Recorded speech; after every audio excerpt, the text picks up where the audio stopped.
What's up, Cerebral NFL fans? Happy Tuesday, December 28th, 2021 morning to everybody. I appreciate everybody tuning in for their daily cerebral brain food. What's up, guys? We're going to talk about the Eagles today. And before we jump into the weeds here, we got to start off with some news and notes about what's going on with the Philadelphia Eagles. And I hate to report this, but there is a spike in that reserve cough list. I'm not saying the name because I don't want the YouTube algorithm overseers to come after me. But I think we're up to 7 players now, guys. As I understand the list on Tuesday morning, Derek Barnett, Sean Bradley, Andre Chachere, LaRaven Clark, Andre Dillard, Teron Jackson, and Ryan Kerrigan are all on that list. Not the greatest of news for the Philadelphia Eagles. I think the 2 biggest names being added to that list of recent were Derek Barnett and Teron Jackson, which clearly puts us in a little bit of a pickle when it comes to the defensive line rotation, clearly. Now, what I will say is this. Teron Jackson, I really like what this young man has done, 6th-round pick. I think he's come in. I think he's been excellent for the Philadelphia Eagles. But, at least we're losing more of a contributor-type guy, even though he's been playing really well, and it's a guy that I would like to have seen continue to play well for the Philadelphia Eagles. But he's a guy that only has like 219 snaps on the year. His pressure rate percentage was only like a 2.7%. So he's a young developing guy. I think we can get through this. 5 hurries on the year, 1 sack. Derek Barnett is definitely one of the guys who's played a lot of snaps for the Philadelphia Eagles. As a matter of fact, from my count, his 676 total snaps are the 2nd highest snap rate among all the Philadelphia Eagles on this football team in terms of the defensive linemen, I should say. 676 snaps on the season. His pressure rate percentage was 4.6. That's outside the top 100 guys. So we can make the argument of what are we exactly losing. 18 hurries on the year, 2 sacks. We're going to be tested in terms of the depth, guys. The good news is Javon Hargrave, who's clearly been our best pass rush defensive lineman, he's still active as of today. Knock on wood, a lot of time left to go. No doubt about it. Javon Hargrave on the season, 675 snaps, 1 short of what we have for Derek Barnett, guys. A 7.9% pressure rate percentage. So that 7.9 is 28th overall in the league.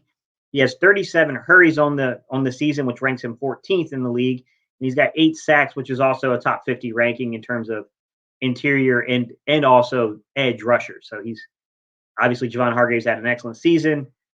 We're still okay as far as I can tell, guys. Fletcher Cox, 696, leads all Eagles players in terms of snap counts. 696 on the season as a 5 PRP, pressure rate percentage. That's also outside. It's just outside the top 100 guys. It's not a great rate for Fletch. This is clearly a down season for Fletch. 28 hurries on the season, which I think is a better indication that the Eagles are pretty good at knocking guys off their spot. Our PRP is low because we're not converting it into sacks. And then 3 sacks on the season. Past that, ladies and gents, I think the next snap leader for the Philadelphia Eagles, believe it or not, would be Josh Sweat. 6.5. He's played 614 snaps on the year, 6.5 PRP rate, 28 hurries, 7 sacks. So still having Sweat, Hargrave, and Fletch available, we're okay. I think we're going to be fine, right? Milton Williams, who's probably our main backup in terms of the snap count, you could argue is clearly the main backup. 395 snaps on the season, a 4.2 PRP rate, 10 hurries, 2 sacks. And then the guys that kind of falling behind that is Hassan Ridgeway, 328 snaps on the season, a 3.8 PRP, 7 hurries, 2 sacks. So as we look at this list, this COVID list that's kind of coming out here, and I just said the word. I think the one takeaway I take from this is that we're kind of hoping we can get Ryan Kerrigan back. You get Ryan Kerrigan back, you could survive the depth issues here, right? We'll be perfectly fine here. I would take a wild guess that if Ryan Kerrigan does not return, and we're facing this Washington football team on Sunday, and we have these guys out because of being ill, my wild guess here is that you would probably see some kind of a combination of Milton Williams, maybe bouncing out to the 5 technique, or potentially moving a Jannard Avery into that role, since Jannard Avery has played as a pass rusher in his career. So you got that element of things there. So that's what I would look to. Some other things I think that you'll see is you'll get Cameron Malveaux. I don't know how you say his name, guys. But Malveaux kind of got that that New Orleans like French kind of thing going on, that Creole thing in his name here. He's only played 34 snaps on the season, but he's played recently. So I would take a wild guess he would be elevated from the practice squad up to the active roster. Probably see a guy like Jannard Avery kind of get moved in a little bit into defensive end rotation, be used as maybe more of a joker. Then you probably see Milton Williams bounce outside a little bit more. And that's assuming we have the absence of Ryan Kerrigan still. So Ryan Kerrigan was put on he was put on the list last week, so there's probably a really strong possibility he's back this Sunday. But so far, that's what we got, guys, is that we still have Javon Hargrave, we still have Fletcher Cox, we still have Josh Sweat, we still have Milton Williams, Hassan Ridgeway. We may get Ryan Kerrigan back. If we don't, then I would probably take a wild guess that, Cameron Malview would probably get some snaps at defensive end to kind of fill in some of that role, because Ron Jackson and Derek Barnett would be out more than likely unless they can clear the protocol. And then I would say that outside of that, you'd probably see a guy like Jannard Avery bounce and play down on the defensive line. And then if you get a little light at defensive tackle, which I think we'd be fine with a 3-man rotation at defensive tackle, but if necessary, if things became necessary, Marlon Tuipulotu would probably be the other guy that you'd see some snaps. Marlon Tuipulotu is a draft pick. He was a guy that was supposedly, he's supposed to be a 3rd-round pick. Hasn't quite lived up that potential. I'm guilty of buying into it too, guys. I really loved Marlon Tuipulotu's film. This is why I never trust a Pac. Never trust the Pac-12 because of this. Every time I see a defensive lineman or offensive lineman I like a lot, they tend to never really develop the way I think they're going to develop based upon their film, because the trenches aren't really what makes the Pac-12 stand out.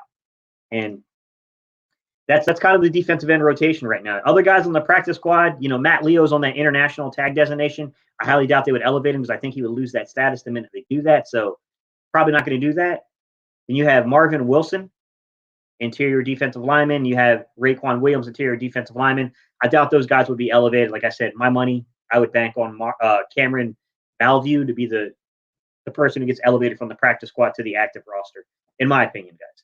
The other person that I kind of left out of our discussion this morning so far, guys, is Patrick Johnson, which Patrick Johnson could easily be kind of elevated to that role. He could play some outside edge rusher, or he could also, if you're going to have to use Jannard Avery down on the defensive line more, you could probably then take Patrick Johnson and utilize Patrick Johnson a little bit more in maybe that Sam linebacker role, get him kind of going. So just some news and notes to kind of start today's podcast. There's definitely some things going on here with the illness list. I'm just going to call it the illness list. Derek Barnett was elevated to it. Teron Jackson is elevated to that now. A little bit of depth issues here. Hopefully he doesn't keep going any further than this. But nonetheless, you deal with the hand you're dealt with sometimes, right, guys? We're just going to play along. And let's hope that our defensive line doesn't kind of give us some of the same problems of not completing pressure, because I don't think our problem is gaining pressure. I think if you look at the hurries, we got guys that are ranking in terms of Javon Hargrave, Josh Sweat, and, Fletcher Cox. All 3 of those guys are top 50 in terms of pressures. Hurries, I should say, in terms of hurries. But basically meaning they can knock a guy off his spot, but they're not completing it necessarily and turning it into sacks all the time, which has been the larger issue, with our football team in terms of the pass rush. All right, guys. The title of today's video, I wanted to come in here and I wanted to talk about the running game. And this is a hypothesis, okay? This does not mean any of this is true, okay? I'm just hypothesizing what may have happened. I was a little shocked at, the ratio of run to pass in the first half of that Washington game. And it's not as, as crazy as like we saw in Dallas, where we only had like 3 runs and it was like, what are we doing here? But the rate of run was different from what I would have expected. And the way it kind of worked itself out was, if I'm correct on the numbers here, I think we had 18 passes in the first half, 10 rushes in the first half, which isn't like, it's not a crazy distorted number. But for the Eagles, it feels like a crazy distorted number given the recipe of success we've had over the past like 7 weeks or so. It just seemed like such a deviation from what was working. And I was wondering, because, there's a lot of variables to this. That's the problem, is like we're trying to narrow down the variables. And I don't know how easy it is to narrow down the variables here. Because on one hand, we have the shortened week. So you have a war of attrition on the players, even though we're coming off of a bye week. They pushed the game to Tuesday, which caused a 5-day rotation between these 2 games. We know that one of our running backs was already dealing with some ankle and a quad injury, and Miles Sanders ends up breaking his hand, unfortunately. So we know we had a kind of already our feature back, if you want to call him that, was already beat up a little bit. In the game, Jordan Howard was coming back from an injury himself. But in the game, he suffered a stinger, and we kind of got depleted. But that really didn't knock us off of running the ball in the second half.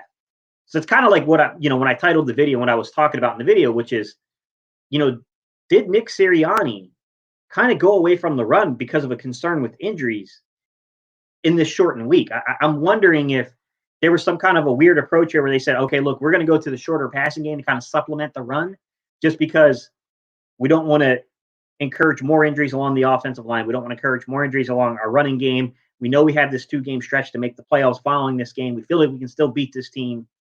I'm wondering how much of that stuff kind of played into the decision, guys. And like I said, I don't have the answer for it. I'm not going to pretend to have the answer for that. I'm just saying it's something that clearly crossed my mind when I was looking at Nick Sirianni and like what happened out there on the field, because I greatly questioned the play calls. You guys know that, I thought that something was going on here with the play calls. I was not a huge fan of the way Nick called that game. And I'm wondering if the reason Nick called the game the way he did had to do with the fact that there were some challenges with the coaching staff, himself being placed in the protocol and having to be isolated in a hotel room, not there to really, do things. And on the same time, like, you have an offensive line that is getting a little nicked up, right? He's getting beat up. Even Nate Herbig's suffering some knee stuff right now. So you do have some little issues with your offensive line. Landon Dickerson was just returning from, I'm not going to say that word, but we know exactly what he was returning from, everybody. So I'm wondering what kind of role this is playing and why we may have come out with this type of game plan, because it just seemed like such a deviation from what we've had success with. And now I'm wondering, and here's the funny thing about this season, I'm going to stop predicting anyone's winning anything. I think we should stop with the mindset that we're automatically going to take that 7th seed. We have a great opportunity to take the 7th seed. I don't think it's a guarantee, because I don't even know who's going to be on the field the next 2 weeks. None of us do. I'll put it to you this way. Let's shape the conversation like this. I would say Green Bay is probably the best team in the NFC right now. I know it's all argumentative, but I'm just going to say, for sake of argument, I'm going to say Green Bay is the best team in the NFC, right? Say the Eagles win as a 7th seed against that 2 seed, right? And then you go in and you're in that, the division round. And we draw Green Bay because Green Bay is the highest seed, we're the lowest seed. The money line would probably tell you, if Aaron Rodgers is in that game, this is not much of a game. They're going to put us away. I'm not saying that's the reality, guys. I'm saying the money line. But here's the point, to illustrate my point. What happens if Aaron Rodgers is a no-go because of this? What happens if Aaron Rodgers gets put on this list? Is Green Bay still a favorite on the money line? I highly doubt it, because I think the roles get reversed and you're looking at the Eagles absolutely pounding the Packers if that were to happen. That's a bad way of stating that. Pause. You get what I mean, though? That's what I'm saying. Like, I don't want to predict anything, because I don't know how this stuff, like, it's been kind of crazy the last couple of weeks. I don't know how to predict this stuff going forward, because all it takes is for the right weird swing of things to happen, put you on these lists and keep you out of the game. And you can completely change the shape of the playoffs. You can completely change the shape of, how the season kind of plays itself out. I don't think anything's a guarantee. I'm definitely skeptical because of all this. It makes me a little weary to come out on record and say anything, to feel confidence about anything about the NFL, because I don't know. I mean, Washington had a rough loss to Dallas coming into our game, but I thought that game would be more competitive than when it was. I didn't anticipate them losing as many players as they lost, and now they're in a complete tailspin. I mean, they're fighting each other on the sidelines. I mean, this is a crazy season. I'm not going to pretend to have any kind of insight that anyone else doesn't have about how it's going to shape out, because of the unpredictability, just the nature of how unpredictable this NFL season might be. This could be a season to really remember. All the fears we had about the 2020 season in terms of the NFL and like trying to contain, this thing and keep it to where it doesn't completely shut down the season. Somehow we made it through 2020 without really much incident like this. But 2021's kind of reared its ugly head here late in the season with this stuff. And we'll see how it shapes out. Like I said, I'm not pretending to have any kind of knowledge that none of you guys have. And like, I'm not an epidemiologist, so I can't predict these things, guys. I have no clue where to go with that. But it definitely struck me as like, maybe we should caution ourselves and let's just go by where the games end up in terms of who's available and what we might be able to do. That's how I look at it. We have a golden opportunity. Absolutely. I'm hoping we capitalize upon the golden opportunity. But in the same breath, I know that we should probably take a cautionary standpoint about who may or may not be available for us. All right, I'm done belaboring that point, guys. I'm going to get into a few of your comments. What's going on, everybody? I mean, how's everybody doing on this Tuesday morning? What's up, Sharif Collins? How you doing, buddy? Dante Hill, what's going on, man? How are you, sir? Romy One, what's going on, buddy? Michael Hartley, how you doing, bud? Natiro, what's up, man? Ooh, okay. So we got Romy One More says, I think Marvin Wilson should come up. He is a beast. Yeah, I mean, I guess if you need an interior defensive lineman, but the thing is, you have Marlon Tuipulotu on the active roster. Like, I don't know, man. You know what I mean, Romy One? Like, at what point are we going to make that guy actually play? I mean, he's been on the active roster, and I looked over his snap count.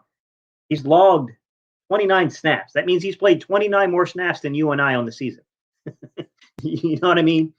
At one point, we got to use this kid. We drafted him. We got him on the active roster trying to develop him. I mean, at some point, you got to use him.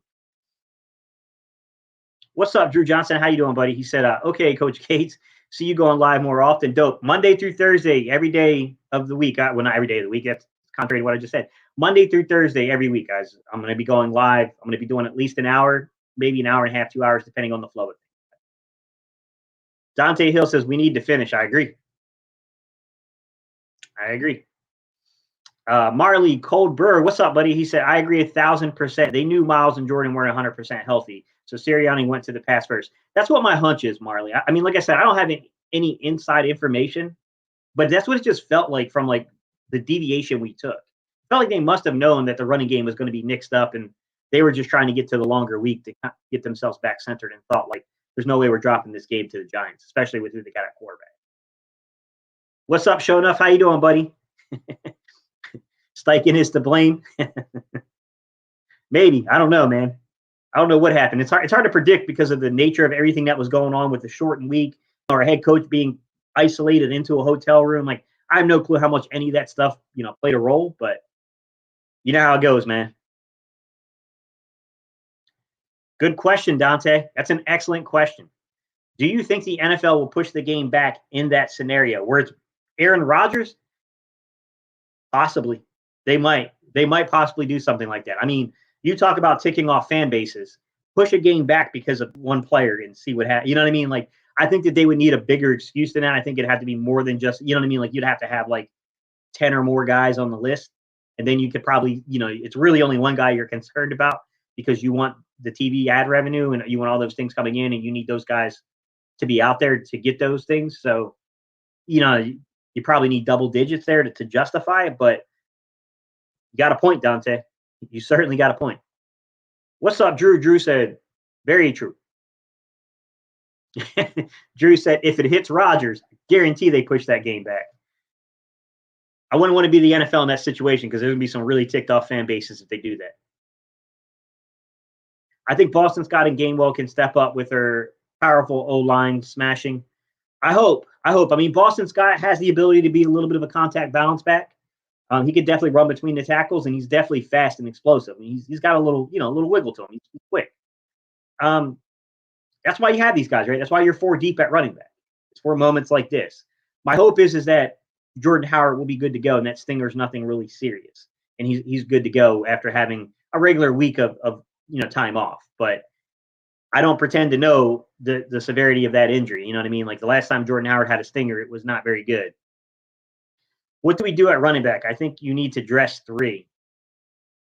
I don't know. I don't know if they still have Adrian Killins maybe on the practice squad. Let me take a look at the practice squad. We can see. I mean, short answer probably be you elevate somebody from your practice squad up. I don't really know who's on our practice squad currently, so I have to take a look and see in terms of running backs. So Jason Huntley is on the practice squad. So, yeah, you probably would elevate Huntley. So, yeah, AK's not even on the practice squad anymore. He's on another team probably. So you'd have to probably elevate Jason Huntley, I would imagine. Jason Huntley's former 5th-round pick. The Eagles had a ton of interest in him in 2020's draft. So, I mean, you kept the guy around. You know what I mean? You could dress him as a 3rd. If you're going to use Kenneth Gainwell a lot, he can take Gainwell's role as a kick returner. I'm pretty sure he can field punts too. I think early on in 2020 when we were kind of fielding all those dudes, I think he was one of those guys that was even taking punts. I don't think we ever used him in a game per se, but he certainly was back there fielding punts. So you could definitely elevate a Huntley if you have to. Have him do kick returns and maybe punt returns if you're really worried about making sure your key guys can be out there on offense. And Huntley gives you a receiving option too. Huntley's a pretty good receiving back. He's not he's not the biggest guy in the world, but I mean he's explosive too. He's a guy to get him to the edge. He could be a problem, but we didn't have great success doing that last season. We tried a couple times with Doug to get him to the edges, and it didn't really work. So we'll have to see how he's, progressed kind of with a full year and some change now in the league. I mean, has that vision, that patience, has that maturity, kind of grown in him? Oof, good question, man. He said, why did the NFL, so Michael said, why did the NFL postpone, my bad, our Washington matchup, but not the Saints game? Ian Book got owned. It's a great question. And the NFL's got some inconsistency questions they're going to have to answer now. That's why I think it was a big mistake to push the Washington game. Although I certainly understood if I was a Washington fan, I would have wanted the same result. But the problem is from the NFL standpoint, I don't know how you can preach that you're being equitable in the way you're treating things. You know what I mean? Like, I think that you got yourself into a pickle now by doing that. What's up, Vester? How you doing, man?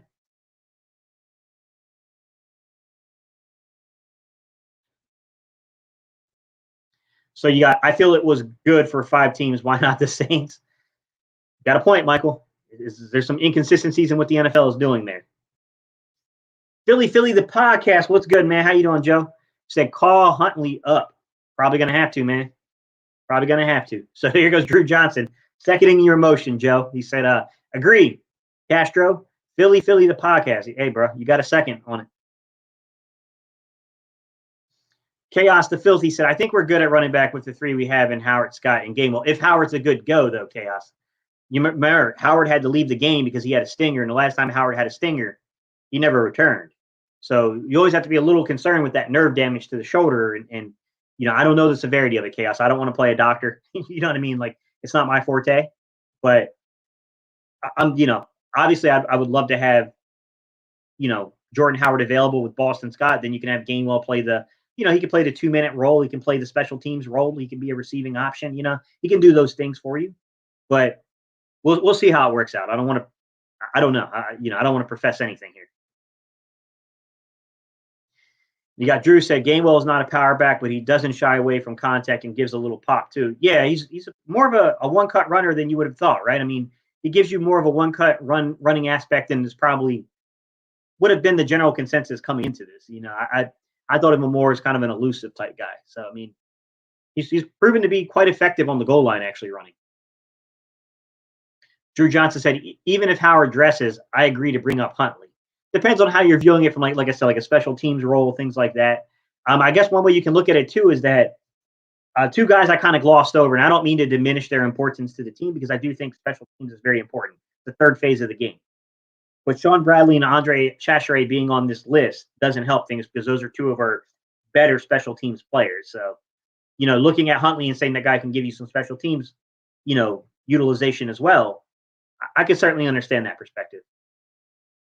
Sure enough, said Huntley can ball. Now he never returned Chaos, but I don't know his status. You know what I mean? I don't want to say like, oh man, he's out. I don't know his status. The only one I know is definitely out is Sanders has definitely been ruled out, but hard to say. You know what I'm saying? It's really hard to say like what's going to happen here. Say who will we face if we win out? Currently, it'd probably be Dallas. To be quite honest, we'd probably face Dallas because I'm pretty sure they're heading towards the 2nd seed right now, as the 2 seed. So, just judging the way the playoffs have always worked, it'd probably be the 2 and 7, the 3 and 6, and then your 4 and 5 would match up.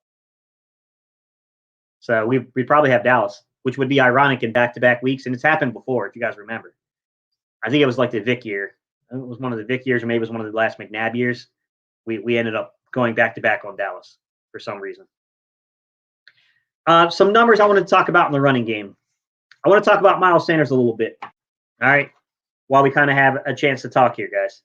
So Miles Sanders is a funny person to break down because I do think there's real talent with Miles Sanders. I think Miles Sanders sometimes can get a bad rap just because of the nature of his injuries, right? He always gets a little nicked up, which is always a little frustrating, right? It's never anything major, but it's always these like lingering little nagging injuries with him. But the crazy thing is when I looked over his production, I was quite surprised with what I found. So to begin with, on the season, only 137 attempts. Probably a bad omen because I'm not too sure he's going to get back before the end of the regular season. And that's, I think even last year he was around 160 attempts, so he's down, which is good for Miles Sanders in the long term because you're keeping mileage off of him. but he's never really going to get to that 1,000-yard mark if you can't get him over probably 175 handoffs on a consistent basis. I mean, it's really difficult to break 1,000, yards rushing when you're under 175 attempts on the season. That's almost you got to have like a special type season, guys. So 137 attempts, 754 yards. He's over 750 yards, which is really good numbers. Yards per average is 5.5, which ranks second. He's tied for second with guys like Jonathan Taylor and a few other guys. So very productive. His efficiency, let me explain what efficiency means, guys. Efficiency is how they rate like one-cut runners, who's north and south versus the more east and west, right? Some of this is you can't say that a guy doesn't dance just because he has a really good efficiency ranking. It just means the system they're in, right? So the lower your number is means the more north and south you are. The higher your number is means the more east and west you are. So you got to take things into context, right? So if you're looking at San Francisco and you have like Elijah, Mitchell, of course, they run more outside zone. So of course his efficiency rating is going to be higher than like Miles Sanders. But Miles Sanders' efficiency rating is 3.35, which ranks 5th in the league. He's the 5th highest graded north to south one-cut runner in the National Football League. I will say that doesn't excuse the fact that sometimes Miles Sanders misses the read on the hole. He goes to the wrong hole sometimes. I think that's his biggest problem. But he's definitely developed, it really began underneath Deuce Staley. Deuce probably really deserves the credit. But he's developed as a one-cut runner. Now, here's the complex part about Miles Sanders. When we look at 8+ boxes, how often defenses bring in those extra defenders, 8+ defenders in the box to shut you down. It's only 10.22%. 10%, guys. That's the 3rd lowest ranking among all active running backs to be measured. He doesn't face a lot of 8-man boxes. Some of that has to do with, the scheme. Nick likes to do some things where he'll run bunch formations and he'll try to get defenses to spread out. Then he'll try to hit that inside zone because he's taking guys out of the box to do that. So things like that definitely impact why he doesn't get a lot of 8-man boxes. But it also does make you worry that it's crazy because on one hand, teams should respect us more. They should respect the fact that we can run on them. But they're also not respecting us enough to counter what we're doing to them and just bring more into the box. And I think that that's part of the reason why our passing game hasn't opened up the way we partially expected it to by design, is because teams are still not giving up the middle of the field. What I'm saying is, guys, if you bring down that safety, if you walk the safety down and just let your 3 players on the outside play, you're going to have more opportunities in the passing game to win matchups, and you're not going to have anyone on the middle of the field. Teams are kind of refusing to do that to us, judging by the 8+ box number, because I know what Nick likes to do. Nick likes to run spread to spread you out and run inside zone on you. And it is kind of what it is, you know what I mean? Time behind the line of scrimmage. So total time spent behind the line of scrimmage. This has a lot to do with the system you run. It also has a lot to do with the depth that your system puts you in. So if you're a constant 5-yard, deep runner, and your quarterback's under center, of course your total, time behind the line of scrimmage is going to be higher. Your average time behind the line of scrimmage is going to be higher than other players, right? So other thing to consider here is we run a lot of RPO, so you're holding to read. That's going to put you behind the line of scrimmage longer than other teams might be. So all those things kind of have to be factored in here. So time behind the line of scrimmage on average, 2.76, which is about, I'd call that middle of the pack, guys. He ranks 26th out of the players that are graded, which is kind of right in the middle area. Keep in mind, you always have to analyze these things in the context of the system and the scheme. Just for some clarity's sake, 2.76 ties with Derrick Henry. Derrick Henry is 2.76. Dalvin Cook is 2.76. But it's longer than guys like Antonio Gibson, who's 2.71. Josh Jacobs is 2.66. Fournette is 2.65. But it's drastically shorter than guys like Tony Pollard at 2.93. Nick Chubb at 3.15. Elijah Mitchell in San Francisco, that outside zone, 2.91.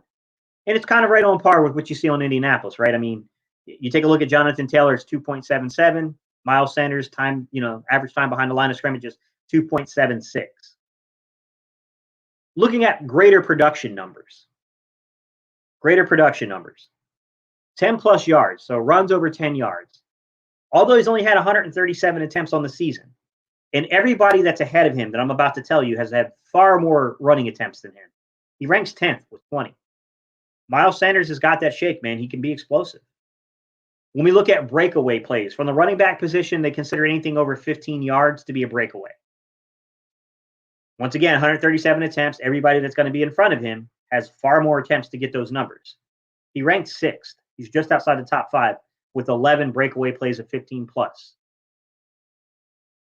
Now, I do want to bring this into context that Jordan Howard has 75 rushing attempts on the season, and a lot of this has to do with our offensive line as well. The player deserves credit, no doubt, but the offensive line probably deserves the greater extent of the credit, because even Jordan Howard with 75 attempts, he ranks 43rd in terms of 10-plus yard runs with 9, and he ranks 30th in 15-plus breakaway plays. So rushes over 15 yards. He's got 5 on the season, which ranks 30th. We got 2 top 45 backs on this football team because of our offensive line. One guy's only registered 75 attempts. The other guy's only registered 137 attempts. And you got a mix of guys between Kenneth Gainwell and Boston Scott who've also taken rushing attempts, but would also kind of, that's going to bring your numbers in tighter because we're a little bit more of a spread it around kind of running, game. It's weird because we normally think of that through the passing game, but we're very much that in the running game. So I think all those things have to be taken into context, but this offensive line in Miles Sanders', resume is quite good. That's just the type of season we had, and it's disappointing that because of this broken hand, I think he had a real shot at eclipsing 1,000 yards. It was still a stretch. You still had 2 games, and he had to get almost 150 yards. I'm sorry, he almost had to get 250 yards. My bad, guys. In 2 games, which is a bit of a stretch. It would have been hard to do, but I think he would have definitely been around the 900-yard mark, which would have been big for Miles Sanders. If you add in another, 30 attempts, get him up over 160 attempts on the season, he'd have probably had over 900 yards. He'd have been over that 5-yard mark more than likely. This would have been a really great resume builder for him.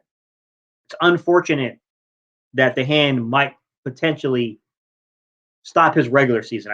They have not put him on injured reserve. And because the reason they're not going to do it is I believe they've already IR'd him once. They put him on the injured reserve. He's shut down for the 2021 season. So I think there's some hope that they could get him back in the playoffs. And they might possibly try to get him back, next week. I don't know. I don't know the severity of the broken hand and what you can do. I don't even know what hand it's on. So it's hard to say. I don't know if it's on his dominant hand or if it's on, his left hand. So we'd have to see with that one. I'm not 100% certain, guys. But nonetheless, frustrating, right? It's frustrating because you got a guy that's next year will be his contract year. He's playing on the last year of his contract, and it's probably not going to float his way, given the way that things have kind of shaped. All right, let's get to some questions, guys, and some comments here. So Michael Hartley said, I think we could end up the 6th seed. Do you think we would fare better against the Rams than back-to-back Dallas games? I think we could fare pretty well against both teams, but the Rams are quite tricky because of that passing attack. And I do think that I like Dak. I think Dak's a good quarterback, although his numbers have been a little skeptical over the last half of the season. But Matthew Stafford's he's a different animal in terms of the ability from the pocket. Dante Hall said, what about Rager? Let's see what he can do. Catching balls out of the backfield and handoffs may help him with kick returns. Yeah, I agree. You could definitely use Rager in a little bit more of a versatile role, like a Deebo Samuel and some other guys. You could definitely go that route. That might be something that they do. But, Rager's got to be better with the vision because Rager has all the athletic gifts to do it, but sometimes his vision's off and he just does boneheaded things. Drew said Rager has a problem trying to get outside too much. Doubt he can hit holes. He is good on jet sweeps. We'll see. I mean, they're going to have to find some solutions if it becomes a bigger problem. Chaos the Filthy said, I think we clinched this weekend with a win over Washington, a Vikings loss to Green Bay. So the Dallas game, we won't need starters in. Yeah, but we might be able to capture the 6th seed, though, too. That's the other side of things is depending on what happens with San Francisco, there is the potential for the Eagles to move up to the 6th seed, although I would argue they're likely the 7th seed if we win out. What's up, Philly Mike? How you doing, buddy? Philly Talk Podcast chiming in. What's going on, buddy? Do you know the status of Davion Taylor and Brandon Brooks? It's crazy they haven't been mentioned, Brandon Brooks, at all this season. Are they saving him for a trade next year, or is his injury that bad still? I don't know because they haven't really shared the information on his injury, so I don't know the extent of it. I think he tore a bicep, I thought is what happened to him. So that's a little tricky of an injury, when you tear your bicep. So he might legitimately still be out to where he can't He just can't, he might be getting healthier, but he might not be able to hold up and utilize that bicep the same way yet. I think Miles has gotten better as the season has gone along. Before, it seemed like he would look for the home run, in my opinion. Yeah, I still think he has that. You know what I mean? He has that issue of always kind of looking for it still. But yeah, I think he's getting more patient. I think he's showing more patience. What's up, Texas Eagle? How you doing, man? Steve, what's the latest on Howard? The last thing I heard, Texas Eagle, is that he had a stinger. I think it's good. We'll know a lot Wednesday because I'll have to designate guys on Wednesday. So tomorrow is really the day where we'll learn about some of the status of players. But I think it's good that we haven't heard negative news yet. So it seems like either they don't know anything yet, or it's not like horrible.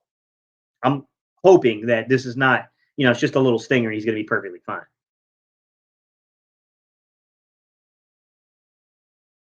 Kelly Green, what's up, buddy? How you doing, man? He said, I think we need to look into that Kenneth Walker kid from Michigan State, MSU. I think it's Michigan State, right? Is that what you were saying? What's up, Brian? Keep up the great work. Enjoy your channel, Steven. I appreciate you, Brian. Thank you, guys. So the thing is that I don't know if we should play matchup based just because, I kind of look at it this way. No matter who you shake out, if you're really going to make a run, you got to play these guys anyways, right?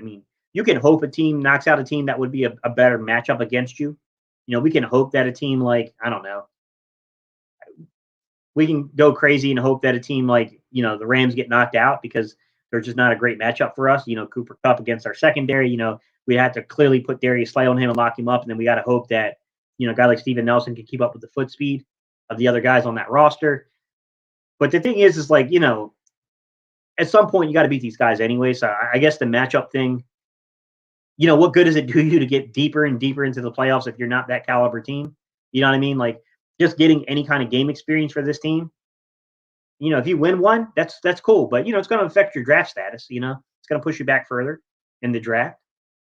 But if we win one, that would be a big step, man. If Jalen Hurts can come in here and win a playoff game, that's a major step. It becomes kind of hard to not view him as definitely going to be here in 2022 if he wins a playoff game. Like, I think the organization would have a hard time convincing anybody otherwise, like, in my opinion. With that said, if you're asking me, do I think that the Eagles would be more effective at beating a team like Dallas compared to a team like it just depends, man. It's not like Dallas is throwing slouches out there at the wide receiver position group either. They got three guys that can really play in CeeDee Lamb, Amari Cooper, and Michael Gallup. Now, I will say that we know them better. That's kind of the one great kind of aspect of things is that your division rivals. You know those guys really well. So we'll see how it kind of works out, guys. We'll see exactly how this all works out. Getting back to the topic we talked about to start this with the thumbnail. I don't know. Here's my thing is like, are we going to fall back into the running game versus Washington? This team looks like to me as if the way that we beat them, in week, I guess that would have been week 15. The way we handled them in week 15 through the running game, to me, that's the recipe. That's the recipe. It's just a matter of do we have the health? Do we have the health to finish the job? The offensive line, what's Nate Herbig's knee status? What are they going to do there? If Nate Herbig's a no-go, you know what I'm saying? Like, who are we going to play? Who's playing in at guard? Because then you're looking at like a Jack Anderson type. Maybe you move Sua Peta over to right guard. It would definitely complicate things. It would definitely complicate things if Nate Herbig's a little bit more beat up than we realize. Like I said, we won't know a lot of this stuff until we see what's going on come Wednesday when the injury report comes out. My guess is Nate Herbig's perfectly healthy enough to play, but you wonder if he's going to be 100% with a knee injury. So, that kind of affects things, right? Like, I know that the right recipe for success here is to run the football. That's what they need to do. But what is our overall health of this football team right now? I agree with a lot of you guys. Like, hey, man, even if you're only marching out Boston Scott, even if you're only marching out Kenneth Gainwell, and you got to elevate a guy like Jason Huntley up from the practice squad, until they shut it down and it proves that we can't move the ball on them effectively, it probably should stay that way. It should probably stay on the ground. Take your chances. You might expand upon your passing game a little bit, but the run should still be the featured center thing of what you do. I think it really complicates things too, that I get the feeling, just judging the mobility that I saw from Jalen Hurts, that moving vertically, forward and backwards in the pocket, he's fine. Laterally, his lateral movements to me look like he's injured. He doesn't look like the guy that he was a few weeks ago. And I think that complicates our running game too, because the Giants kind of banked on he wasn't healthy, and they had some early success, in that game, banking on that. And, credit to Jalen Hurts, because the dude's a tough guy, man. Because if he's still playing on a high ankle sprain that wasn't completely healed yet, that takes you got to be a tough dude, man. That takes a tough guy to be able to do that. So I kind of look at it, it's kind of, I don't know where the state of the running game is, but I agree with the general consensus everybody's saying in the chat. Everybody's saying pretty much across, Philadelphia Eagles Nation here, which is, you got to stick to the run, man. It's what got us here. Yes, I loved what I saw from Devontae Smith the other week. He was making some pretty big plays. Dallas Goedert had a couple of good weeks in a row, and then kind of had a really kind of down week last week. I still think, our best attempt to give teams is going to come from the running game. Hopefully Jordan Howard's ready to go, because Jordan Howard makes the team different. There's an attitude, there's a physicality to Jordan Howard's play. I'm hoping that maybe the additional time, the longer week with Jalen Hurts, maybe the ankle gets a little better. Because I do think that him not being able to utilize the zone read the way we want to utilize it, the RPOs the way we want to utilize them, I think that is affecting things. Chaos the Filthy chiming in and said, I hope we do make playoffs. I want to see what Nick Sirianni can do against a really good team. Yeah, that's a very good kind of conversation point, Chaos, which is, it's easy to beat up on these really bad football teams we beat up on over the second half of the season, right? I would say, in my opinion, we've only played three adequate levels of competition, which is, the Chargers game, good squad, probably a little better than the Eagles, right? The Denver game, they've fallen off a little bit, but certainly out of the schedule we had in the second half of the season, they're one of the better teams we faced, right? And then New Orleans, which all those games were kind of clustered together. And then we played a lot of bad teams. The Giants are a bad team. The Jets are a bad team. The Washington football team, I thought, would be a lot better than what they have been. But right now, let's call a spade a spade. That's a bad football team. So you're right, Chaos. We really have not seen Nick Sirianni, and my bigger concern, Jonathan Gannon, match up against better competition yet.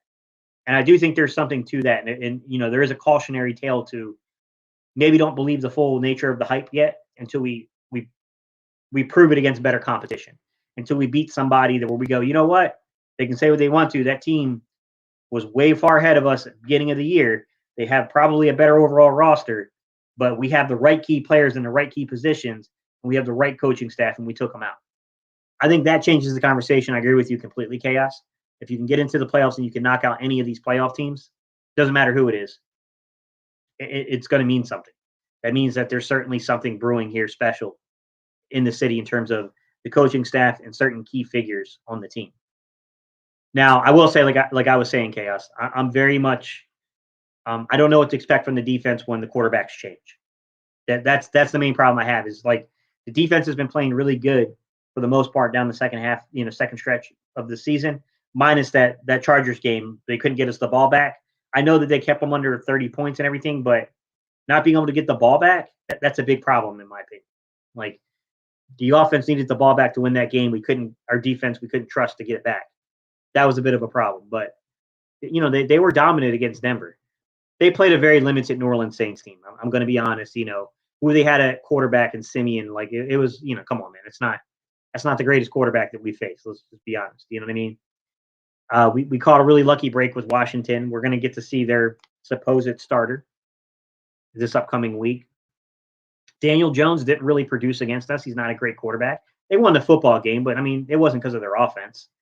And then I would add in and say that, the kids that, Jake from State Farm, and then Mike Lennon, he's an NC State guy, so I got to be a little careful. I can't completely talk crap about him, but that guy's not great.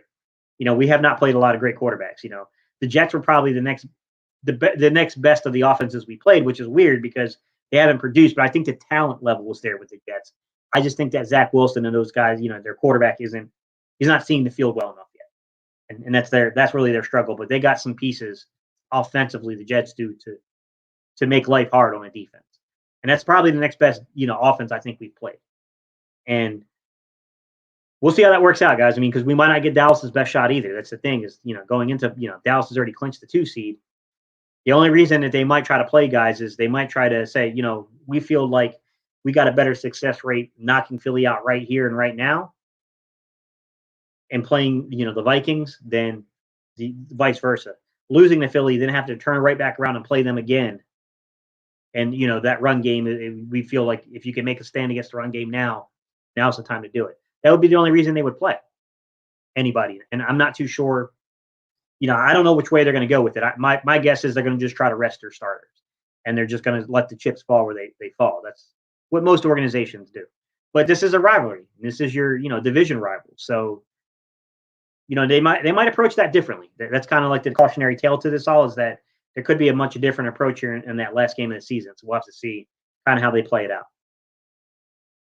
What's up, Natiro? He said, there was a play where Hurts could have ran for a first down, but he scanned the field and passed to Smith. I don't know if that was because he's injured or if he's improving decision-making wise. A little bit of both. I mean, it's probably a little bit of both, Natiro. That's what I would guess. Dante said, I have a theory the running game is coming back. Teams are so pass happy that running the ball is putting pressure on the hybrid players. Hybrid defenses, in other words, defenses are one-dimensional. You might be right. You might be right because, I mean, Bill Belichick is very much committed to it this season, and there's been success. I think you might have a point here, Dante, that it's very much what they call in vogue right now, right? Like, yeah, it's kind of the new thing. And it's the old thing that's becoming new again. Question, as of right now, what draft picks do we have? Hard question to answer, man, because right now we're in the playoffs. You know what I mean? Right now, Indianapolis is in the playoffs. I'd have to check out Miami. I don't know if Miami's in the playoffs as well. So that would all be 20 and back. All 3 picks would be 20 and back. So, well, technically we added 2, so 18 and back. So all the playoff picks would be from the 18th position backwards because there's normally 12 playoff teams, 32 teams. There used to be 20 through 32, right? 20. Well, I'm sorry, 21 through 32 used to be your playoff team. So now it would be 19 through 32 would be your playoff spot. So if all 3 teams are currently in the playoffs, then you're 19 through 32nd. But that's not necessarily where it's going to end. You know what I mean? So they're all kind of in the back half of the first round at this point. I really hope Danny can figure out how to generate pressure on good teams. We need the defense to play better as we go further. I agree, Drew. We need to see more stunts, twists, things like that against these better, offenses. We need to generate more pass rush. We need to knock these quarterbacks off their spot because, just sitting back and trying to play zone on the better quarterbacks, they're going to pick you apart. Like you're sitting there like, oh, well, we're just hoping, we just need 3 or 4 stops in a game. And we're hoping we can get 3 or 4 mistakes to occur. It's like, oh man, I'm not a fan of that. Like, I'm not a fan of that at all. It's not the way I would like to approach a defensive situation personally. That's his philosophy. RJR, what's going on, buddy? He said, what do you think Eagles will do with the first round picks? I personally think we should go defense or O-line. I think if we got the 18th and you got like the 20s, I don't know, 20, say you got the 19th pick, 21st pick, and say like the 26th pick. My opinion, I would probably package 2 of those picks and try to get forward if I can, because at that point, you're not guaranteed to get an impact player on defense. And I think we need an impact player on defense. You might need to package picks to get forward to do that. On the other side of things, you might not be able to make a deal. People may not want to slide back that far into the draft. I would love to personally get back a little bit in this draft just because I don't want to spend $10 million on 3 first-round picks. I just think that's a really expensive price to pay for 3 players. I know that we're not as cash-strapped as we were the season prior. We're in a much better situation, but it's still complex. It's still a complex situation with the, when you got to look at the rookie salary pool, which is not accounted for when you look at the, the figures, the cap tables that come from like Spotrac, they're not accounting for that in their total figures. So, that's a complication.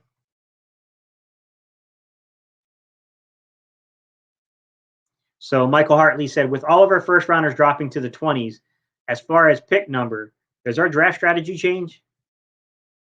Good question, Michael. I think so. I think it would change because I think if you're picking, you got 3 picks around the 20th pick, between like 19 and say, I don't know, 26. You probably have to get forward in the draft to get players that are going to make a real impact on your defense, in my opinion. You probably would need to get forward to do that. And I think that we would have to. You're not looking at probably picking 3 guys. You're probably looking at picking 1 guy or 2 guys. I don't know if you try to trade 2 picks to get forward and get a guy you want, trade the other pick back, maybe try to accumulate some picks in the 23 draft class.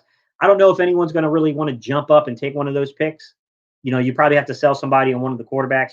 If Pickett somehow slides past, the 20s, ends up in the 20s, or, maybe if someone wants Willis from Liberty, one of those type of guys, Corral, if one of those guys ends up gaining more interest in the draft and guys want them, then, then I think it's more of a possibility.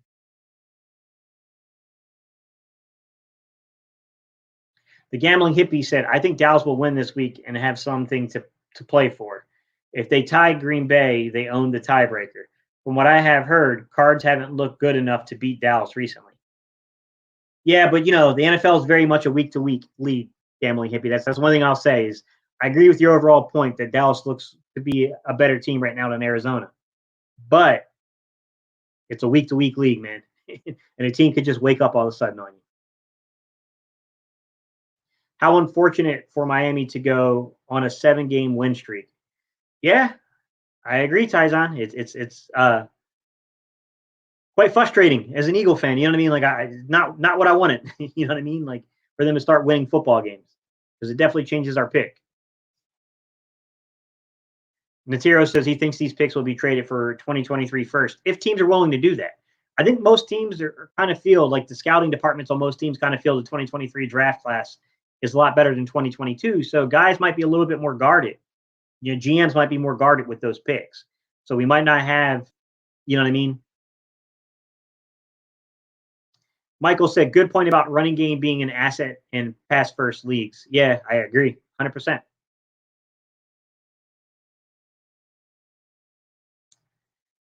Their schedule has been a joke. We talking about Dallas' schedule. I mean, they haven't played the greatest competition and they've struggled at times on the field too. But, Arizona's kind of limping down the stretch too. But like I said, it's a league, it's very much, a week-to-week league. You never know.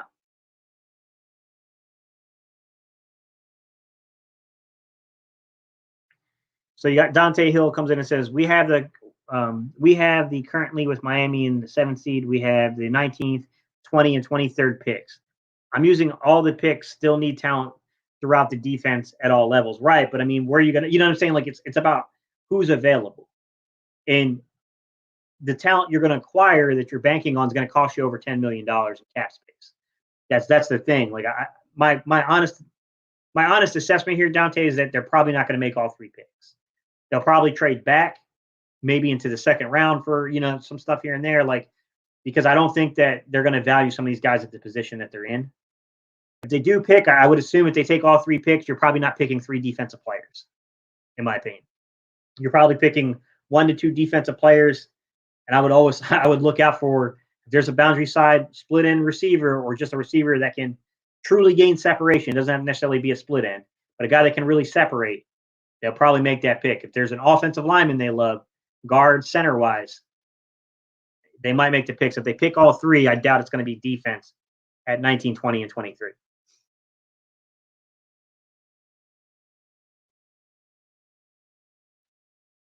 Kevin said, it won't be a no-brainer pick. Will be in the 18 to 20 something range. You need a talent evaluator as the GM, not the money changer Howie is. Well, I will say this, Kevin, though, like it's not just Howie that evaluates the talent.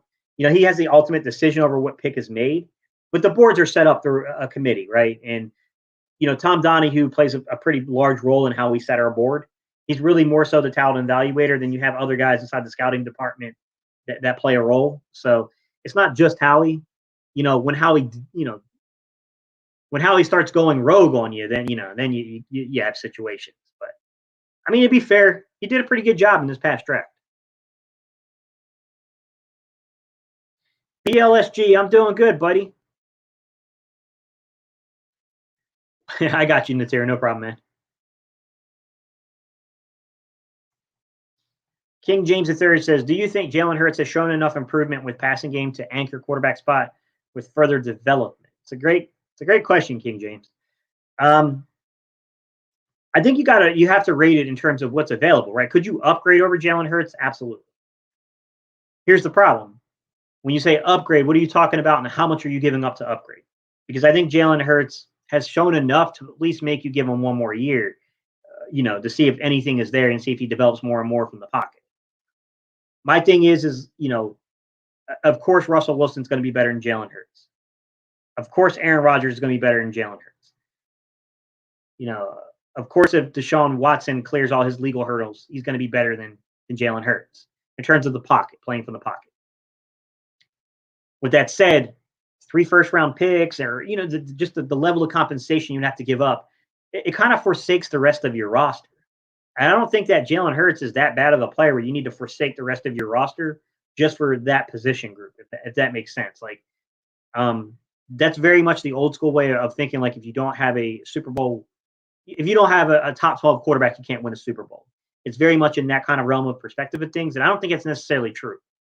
I think you need a guy that could potentially develop into a top 12 guy, but as long as you have a top half of the league type quarterback, I think you can do some things. And there's been teams that won with bottom half of the quarterbacks, to be honest, because they had dominant run games, dominant defenses, and they won games that way.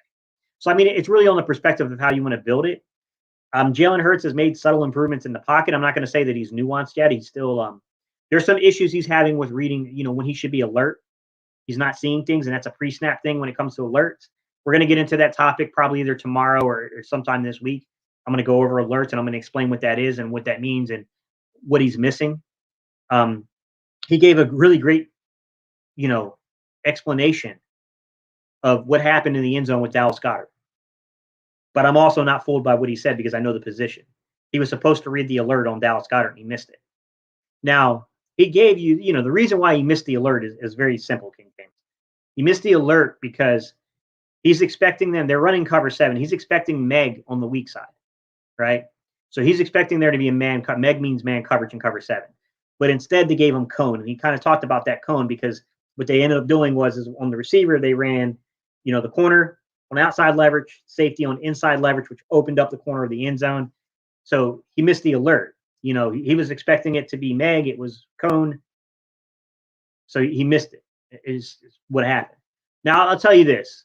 It's unfair to say that a guy that's, he's not a rookie, but he started more than 16 games now. I don't know that it's necessarily a fair expectation to say that he should be able to read that this quickly at this point in his career. Like, there's going to be inconsistencies with stuff like that.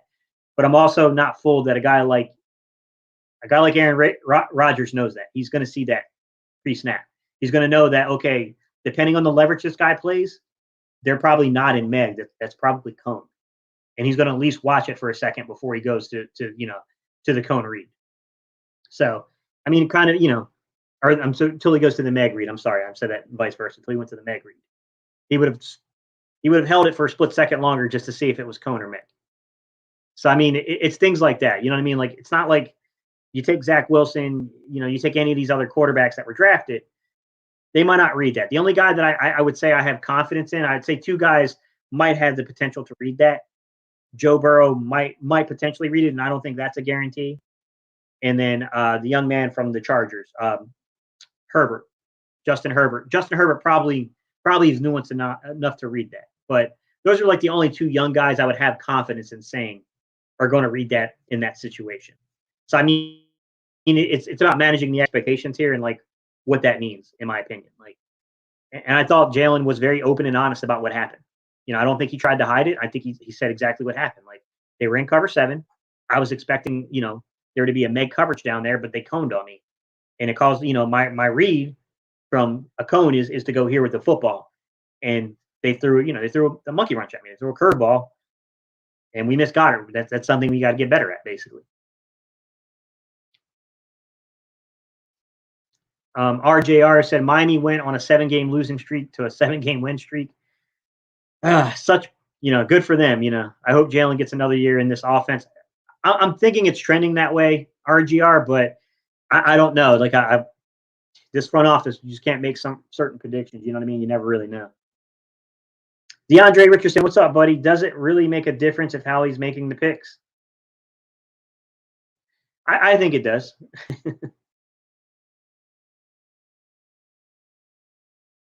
It's not Howie that's the problem. It's the analytics department. It's Howie's judgment between the analytics department and the scouting department, right? He's the guy that makes those decisions. So yeah, I mean, it's definitely tough. King James III said it worked out for Dallas to draft mostly defense. Yeah, I'm not saying that it's not a great approach. I'm just saying that given the position grouping, where the picks would lie and where the talent is in the draft, it would seem unlikely that they would go heavy defense if we're picking, like I think it was at the 20th to 23rd and something, what I mean, like 19th, 20th, and 23rd or something like that. It just seems unlikely that we would be in position to get 3 defensive players what we want unless we're trading back and maneuvering the board. You get what I'm saying? Like I'm saying if we're staying put, that might be a really difficult task. It's not saying that I don't think the first 3 picks we make, no matter where they fall, might not be defense. It depends on how you work the board, in my opinion.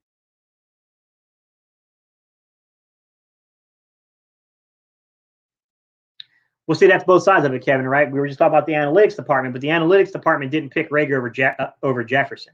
That's a misconception. That was the coaching staff. That was a member of Doug Peterson's staff who advocated for Jalen Reagor over Justin Jefferson.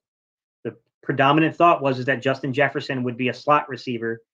I know that's ironic, and he probably wouldn't have the ability to play outside. And Aaron Moorhead, I'm going to call him out. To my knowledge, Aaron Moorhead is the person who advocated for Jalen Reagor because he had a relationship with Monty Reagor. They knew each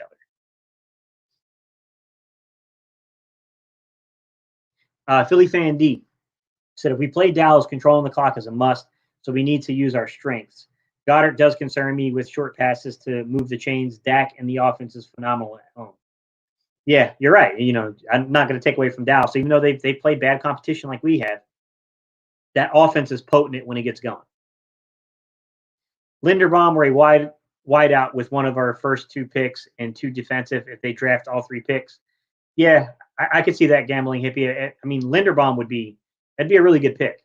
I know people would hate it. They definitely wouldn't be in favor of that one, but just what he could do to the offensive line for the long term, post Kelsey, I'm in for it. I'm all for it. Damon, what's going on, buddy? He said, I think that after all that how he took after the JJ and Reagor picks, he's probably learned his lesson about trying to be cute in the draft. We'll see.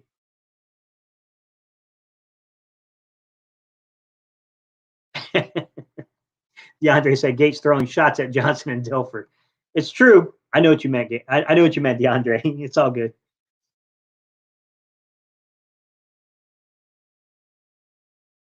Dante said, would you trade a first and swap 2 rounds for 2 second rounds, I guess is what you're saying, for Aaron Rodgers? Let's be clear. If Dallas comes to play and it's a 14-49 Dallas victory, it's not going to be pretty for him if he struggles. Yeah, I get what you're saying. I don't know, man. I mean, I don't know that Aaron Rodgers is going to go for a first and 2 seconds. I think they're going to want multiple first round picks for him. But you're basically saying, like, if it's a similar deal to like what Carson Wentz got, would I make the deal? Certainly would interest me a lot more. Dante. It's Cash to Green said Joe Burrow is an anomaly at Burrow, and I would also say that what's his name, the young man from the Chargers. They're both kind of anomalies, right? Those guys are pretty hard to find every single day, every single draft, I should say. Eric Monroe, what's going on, buddy? He said Hurt's explanation was awesome. He did a really good job describing what happened. I got to give him credit for being that open and honest about what happened, because it takes some guts to kind of come out there and break it down and say, like, look, this is what happened.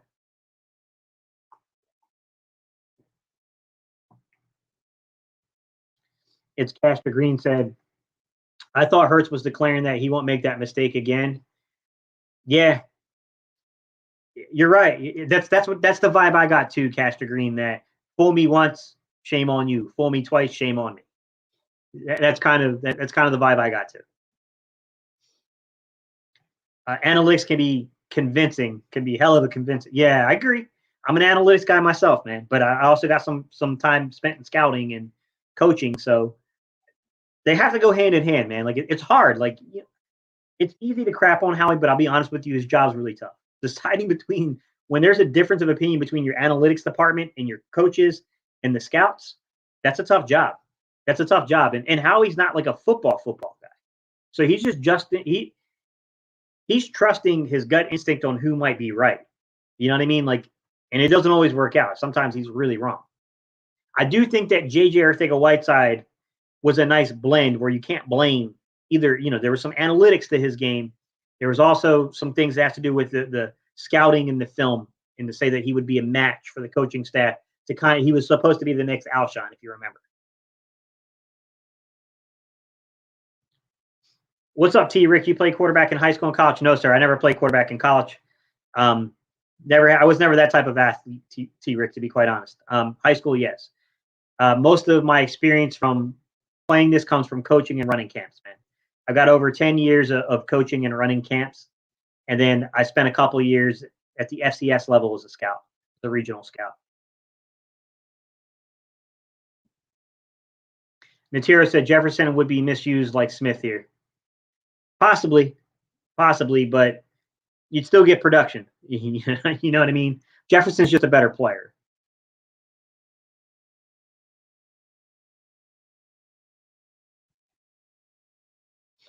Yeah, it was concise. He shouldn't expect anything less from him. He was a role model. You can put a Hurts jersey and your kid with pride. Yeah, I agree with you.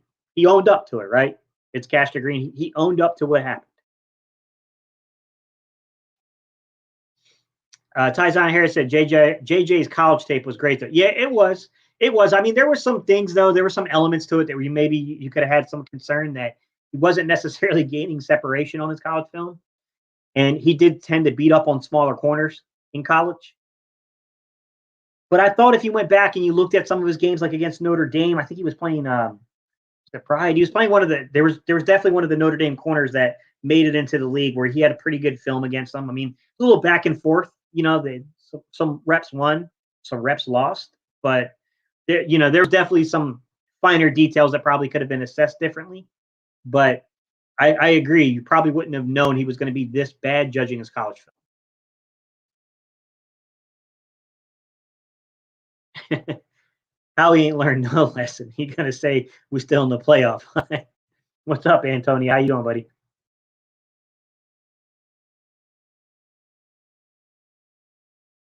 Tyzon said, yeah, red zone threat when we were trying to trade Alshon. So I understand the pick. Yeah. I mean, we were trying to eventually have that replacement, in place for Alshon Jeffrey. He was supposed to be our split in the boundary side receiver, and he never developed. You know what I mean?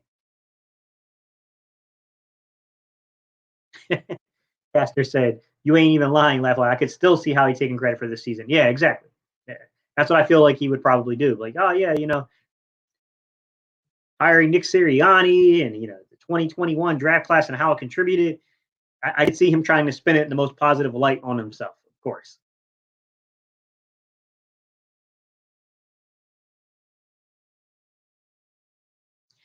Matt said, I'd love to see the dollar cost to yard of production ratio of current starting quarterbacks. If Hurts starts next year, there's a good opportunity to build the rest of the team. Yeah, Matt, I think that's the argument, right? Is that you can upgrade, but it's going to cost you a crap ton of money. I think the bigger conversation is can you win with this young man? And can this young man, is there enough there to develop, right?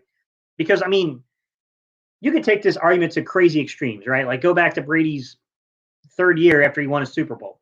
Could the Patriots upgraded over Brady in that exact moment with a Super Bowl roster? Sure, they could have.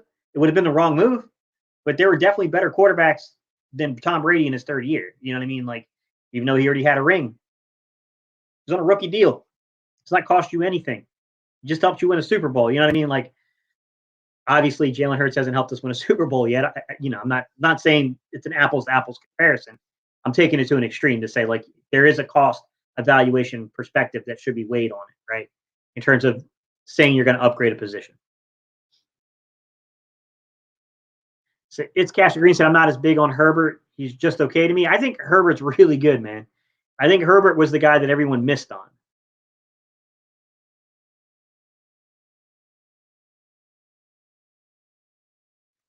What's up? I'm Hotep. How you doing, buddy? He said Rasul Douglas would come in handy right now. What do you think the likelihood of Jason Huntley being active / getting carries? I think he should get a shot. Dude had some jets the last time he played. So we kind of covered this a little earlier, I'm Hotep. A lot of us said that if Howard's out, it's probably a smart or prudent move to probably bring Jason Huntley up. It's just a matter of like where's Howard's health at? Where's Jordan Howard's health at? I mean, if Howard's not going to be healthy for this game, you probably should elevate Jordan or Jason Huntley from the practice squad. It's Cash Green said definitely takes a good balance. Exactly. Material said analytics has worked really well in later rounds for us. Kind of. I think that's more on the scouting department, to be honest, Material. I don't know if that's the analytics side of things. I think it's more so in the deep scouting of this is what X, Y, and Z things need to be developed on this player, but here's the ceiling and the potential. I think it's a little bit more into the scouting. I think the analytics gets weighed a little bit more in the mid-round area, more between that second and fourth round. I think is where you see a little bit more of the analytics come into play. The first round, you really should just be there should be clear-cut talent. That's you know what I mean. Like, of course, every draft is different. Sometimes the top 12 players are so much better than the rest of the draft class. Sometimes, you know, the guys that are between 13 and 24 in one draft can be really, really good. But in another draft, that 13 to 24 range might have been second rounders. You know what I mean? Like that, of course, the talent level can sway that. But generally speaking, the first round should be kind of layups mostly, especially if you're picking in the top half, the top 16 picks. Eagles looking good for free agents. I want a good one. So what other free agent wide receiver? Mike Williams, if he's still available as a free agent. Antonio Holmes, I would take a look at him. I really think we need a split end or just a guy. You know, Goodwin's a guy that can gain separation, but Goodwin got the ACL now. Remember, Goodwin tore up his knee a couple weeks ago, so you know you got to take that in consideration with him now.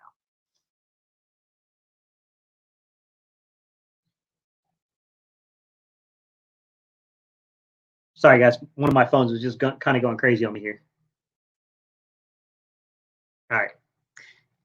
I really did think he would be the next Alshon. That's what they told us he would be. Yeah, judging from his college film, yeah, I could see that. I hope Dallas and Eagles play last game at full strength. It would be a great test before the playoffs. Well, it would be an earning your way into the playoffs kind of perspective, right? Now that I look at it, I don't see how analytics favor JJ over DK Metcalf. It depends, man. You got to remember, I don't know that was an analytic thing when it came to DK Metcalf. That was an injury designation thing. He had the neck injury, and some teams removed him off their boards. I don't know if that was true of Philly. I'm not professing to know that I'm Hotep. That's beyond what I'm privy to in terms of information. But I do know that he had a neck injury, and there's a very distinct possibility he was removed off the Eagles draft board because of that. And yeah, Antonio was coming right behind you and said, DK was supposed to be hurt, and that's why he slipped.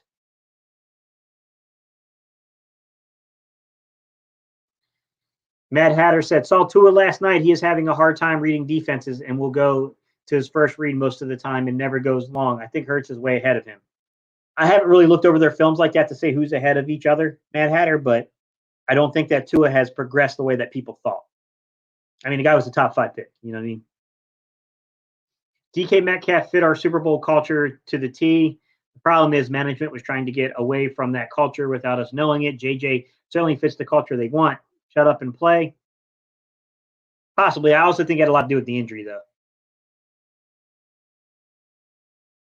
The Gambling Hippie said, I'm a huge fan of building a team and having a quarterback on a rookie deal, then moving on to another rookie if they don't take a cheap deal, but no teams really do that. Yeah, you can't really do that at the quarterback position, though, because it's harder to find a guy to take over like that. You know what I mean? Like, you better have a really good team around him. I think it's better to build your roster up while you got a guy on a rookie deal. And then once you get him to your second deal, that guy kind of the roles have to get switched. That guy kind of has to be the feature of your offense, and like everyone else is kind of, you know what I mean? Like then you're digging into the rookie class to find the pieces around them. minus like your left tackle and your center, that kind of position group. But that's generally speaking how it kind of works. What's up, Philly Fan D? No, he's not. I just took a look at the practice squad. So Holyfield's no longer on it anymore. It's Castle Green said, we're in an amazing position. Triple threat quarterback. Triple three. I don't know where I got 3, man.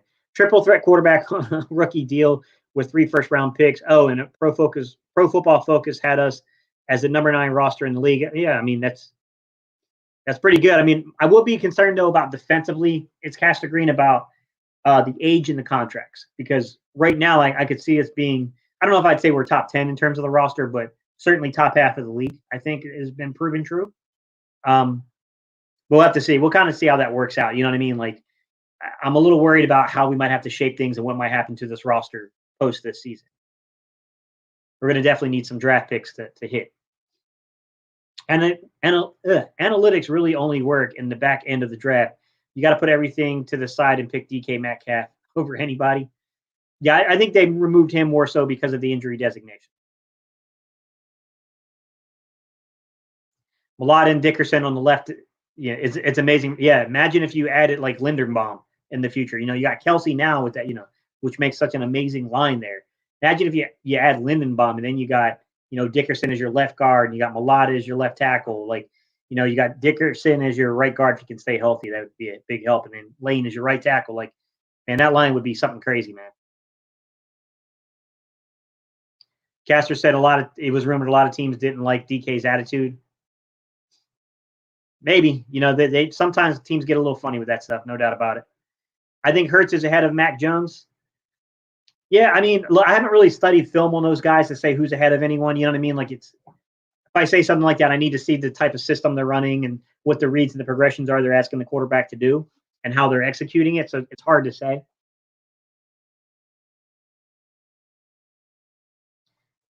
Castor Green said a defensive draft should be our main concern. What's up, Ref Taco? How you doing, buddy? Ref Taco said, give me 1 DN, 1 offensive lineman, and 1 best player available. Would you rather have Hurts on a rookie deal or Dak with his contract? I'm taking Hurts. Yeah, me too. It's not even a question, Philly fan D. Me too. Guys, we're going on an hour and 17 minutes, almost an hour and 18 minutes, guys. I'm about to finish up. If you have any last-minute questions, you can fill them in, and I'll go ahead and answer them for you real fast. I appreciate you guys, rocking out with me and coming here on this Tuesday morning. Much appreciated, guys. Much appreciated. What's up, Antonio? Antonio said, Gates, what do we do when all of our picks are late? That's a great question, Antonio Holmes. If you're talking about like the late first round, I think you got one of 2 approaches here. You can either trade up and target a guy and go get him, which I think I would do just given what we need on the team, or you can stay put and draft a couple of guys and try to trade backwards to acquire more picks and get yourself in a position to where you feel the round value and the player value align better for what the team needs are. So, I mean, it's kind of one of those things. And we're going to get into that in the offseason. I'm just kind of waiting on the offseason to kind of really dive into that and go over some of these players and talk about where the early indications are. Mind you, guys are going to rise and fall in these draft boards. You can never be completely accurate with that stuff. So I'm Hotep said, okay, my unpopular opinion. Pass protection would be better with Dillard at left guard and Dickerson at right guard. I don't know about that, man. I'm Hotep. I don't know about that.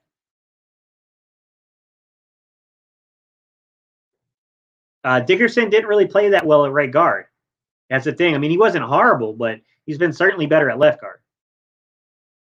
Now, it could have just been, rookie mistakes and kind of learning. I mean, it's hard to say. Hurts or Jameis like Winston, I'm taking Hurts. What's up, Casper? I appreciate you guys rocking out with me today, man. What we got here? We got Eagles has landed. What's up, Gates? No question. Just enjoying the stream of football talk. Thanks. Hey, thank you, Eagles has landed. I appreciate you, buddy. B. Philly, what's going on, man? How are you doing, sir? He said, what do you think the cause of the slow start was? I kind of covered that a little bit earlier in the thing, B. Philly. In my opinion, I think that it's a combination of things. I kind of covered this yesterday, earlier in the video. I thought it was a combination of really questionable play calling from Nick. I'm not too sure what happened with that, why we went to such a deviation from what was working with us early. Compounded by guys just not making plays. I mean, Nick called the play, he got you open, you dropped the football. We lost chances to convert and push the ball forward as a result of that. And then you kind of compound it where, Jalen was a little up and down in the first 5 drives, right?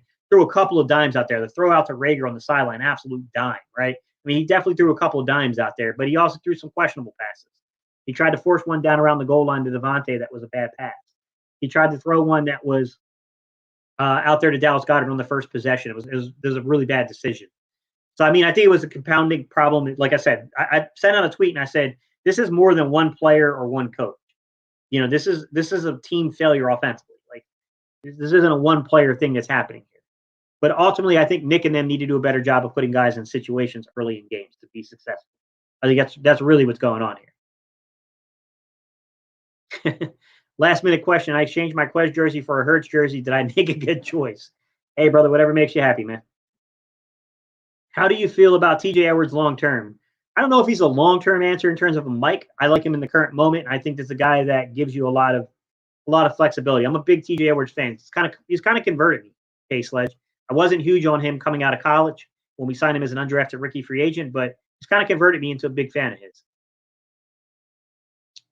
And then you got Antonio saying, I loved Edwards. He is playing ball. Yeah, dude's a really good run defender, man. One of the best I've watched in a long time. Natiro says, we have played weak teams, but they all had good defenses. Our offense already withstood the test. It's our defense I am worried for. I kind of agree with that perspective, Natiro. I want to see that defense play against better competition. I think that's the bigger element here.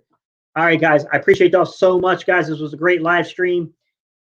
Social media links are down below at Heider Steve on Twitter, Steven_Heider at Instagram. Guys, I spelled it all out for you, so I don't have to do that here and play, words with friends. A couple of plugs here. Let me plug NordVPN. NordVPN is how I get access to game footage before everyone else does, because I can use a VPN to gain a membership in Europe and then watch the European version of Game Pass, which gives me access to the film faster than everybody else. It also has the benefit and the feature of, if you're watching it overseas through the European version, you get access to the games. I don't know if anyone knows that, but for your membership through Game Pass, if you're in Europe with a VPN, you get the games. Helpful hint. Helpful hint, guys. Also, I've been rocking my guys almost every video. I've been plugging this one here. This is for my guys from Ultra Game. This is the Ultra Game sweater, guys. Philadelphia Eagles. Link, all that kind of stuff is down below. Guys, I appreciate y'all so much, and I'll see y'all in the next video. Peace.